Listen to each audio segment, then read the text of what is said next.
Hello, students. This is Miss Reed. I'm going to help you understand this political cartoon about the nullification crisis. First thing you should recognize is that this crisis is really like a battle, a boxing match between President Andrew Jackson, who represents the federal government, and his vice president, John C. Calhoun, who represents the state government. So remember, Calhoun believes in states' rights and that states should have more power than the federal government. Jackson, as president of the federal government, obviously believes the opposite. Now, in this cartoon, you see a bunch of spectators, and they're each kind of saying their opinion about this fight between Calhoun and Jackson.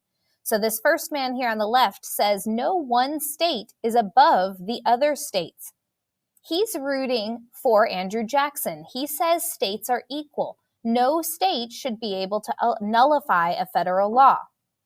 This next man here says, we can't cherry pick what laws we like. We are a federal republic.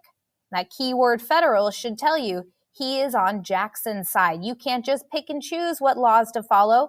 We all follow all the laws. All right, moving on, we've got this gentleman here. He says, didn't we give the federal government its power? He's talking about that principle of popular sovereignty, right?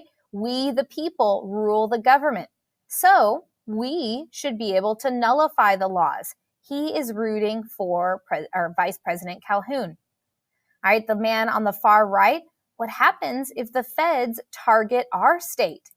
He's fearful. He's worried that the federal government might have too much power.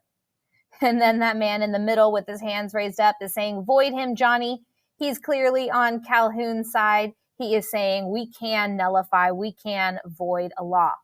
You guys know the end of the nullification crisis story. This soldier here in the boxing ring, he represents the force bill, the fact that Andrew Jackson will prove the authority of the federal government and send the army to Calhoun's home state of South Carolina and force them to pay this federal tariff.